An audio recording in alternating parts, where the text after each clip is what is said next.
Magandang umaga po ulit. Ngayong umaga, ang tatalakayin ko naman ay tungkol sa National Kidney Month kasi June po ay ang National Kidney Month dito sa Pilipinas. So ano ang mga kidneys? Ang mga kidneys o ang mga bato ay matatagpuan sa ating likod. Ang bawat bato ay halos kasing laki lamang na ating kamao. Ngunit napakalaki ng papel ito sa pagpapanatiling malusog ang ating katawan. So kumbaga ang ating mga kidneys ay ang tagapangalaga ng mga basura ng katawan. So ang mga bato ay nagsisilbing natural na pansalo ng katawan at walang tigil na nagtatrabaho 24 oras sa isang araw.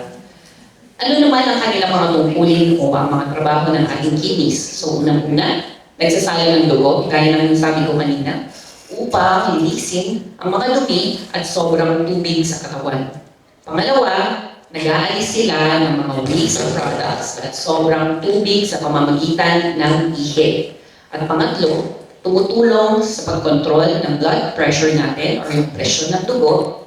Pang-apat, pinananatili ang tamang balanse ng tubig at mga electrolytes. Panglima, tumutulong sa pagpapanatiling malusog at matibay ng ating mga buto. Kasi doon na-activate ang vitamin D sa kidneys at ang pang-anim ay gumagawa ng hormone na tinatawag natin erythropoietin or EPO na nagpapasigla sa produksyon ng ating mga red blood cells from the bone marrow. Dito sa Pilipinas, sabi sa statistics, isang Pilipino ang nagkakaroon ng kidney failure bawat oras at tinatayang 7 milyong Pilipino ang may chronic kidney disease at mahigit 64,000 Pilipino ang sumasailalim sa dialysis o sumailalim sa dialysis noong 2024. At ang sakit sa bato ang sakit sa bato ay kabilang sa pangunahing sanhi ng pagkamatay. Approximately, ito ay 39,000 deaths per year na naitala. Ano naman ang chronic kidney disease? Madalas naririnig natin ito, or yung CKD, or end-stage renal disease. So ito ang tuluyang pagkakaroon ng pinsala sa bato, kidneys, o pagbaba ng kakayahan ng bato na gumana sa loob ng 3 buwan o higit pa. So ito ay more than 3 months na pagkasira ng tuluyan ng ating mga kidneys. Kapag tuluyang nasira ang mga bato, naiipon ang mga lason sa katawan at nakararamdam ng maraming simptomas. Ang tawag dito ay end-stage renal disease. Ang mga maaaring gamot sa end-stage renal disease or ang CKD5 ay number 1, dialysis. Pwede hemodialysis or peritoneal dialysis. Ngunit ito ay time-consuming at hindi komportable sa ibang pasyente. At ang pangalawa ay ang transplantation or ang kidney transplant. Ito ang pinakamainam or pinakamagandang gamot sa end-stage renal disease. Ngunit ngayon ay may kakulangan tayo sa organ donors. Ang transplantation ay pwedeng living na kidney donor or deceased organ donor.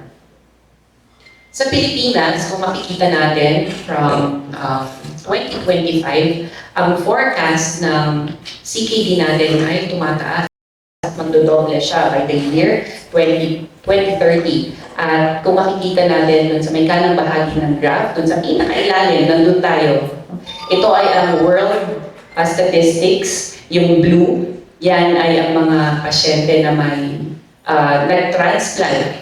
No? Yung Pilipinas, nandun tayo sa pinakababa. Tayo ang pinakakonte, isa sa pinakakonte. Yung yellow, yan yung mga nagda-dialysis. At yung green, ay yan yung mga peritoneal dialysis. Yung yellow, yun yung hemodialysis. Ano naman ang epekto ng CKD kapag nagkaroon tayo ng CKD? Sa kasalukuyan, walang gamot sa CKD. Ang mga taong may sakit na CKD ay mga kailangan ng habang buhay na pangangalaga, whether sila ay matransplant man or mag-dialysis. At maraming dulot na komplikasyon, katulad ng atake sa puso, pwede kang ma-stroke or heart attack, na humahantong sa maagang pagkamatay o kapansanan. Ano yung mga simptomas ng sirang kidney? Number 1, madalas walang simptomas. Mararamdaman mo na lang ang simptomas kapag nandun ka na sa end stage, renal disease or CKD5. Maaaring unti-unting nasisira ang mga bato sa loob ng maraming taon nang hindi natin namamalayan. Ngunit, ang maagang pagtuklas ay makakatulong sa pag-iwas ng tuluyang pagkasira ng bato at maiwasan ang gamutan. Kaya, mahalaga ang early detection at screening. Ito yung mga sintomas na nabanggit kanina. So, unang-una, pwedeng walang ganang kumain, pamumutla or panghihina, pangatlo, pagkahilo, pang-apat, hindi makatulog o sobrang tulog, pang-lima, pagmamanas, pang-anim, pagkonti ng ihi o kaya kung mapapansin ng ibang pasyente, sobrang bulag sa kamay dugo or iba yung kulay ng ihi nila. Pang-pito, pwedeng susuka or masakit ang tiyan, at pang-walo, hirap sa paghinga. Lalo na kung sobra na yung tubig sa ating katawan kasi hindi na ilalabas, kasi sira na yung ating kidneys. So, sino dapat ang mag-screen sa CKD? Number 1, mga may diabetes. Number 2, mga may high blood pressure or mataas ang presyon. Dahil itong dalawa, ang number 1 na dahilan kung bakit may end-stage renal disease ang mga tao ngayon at kung bakit sila nagdadialysis.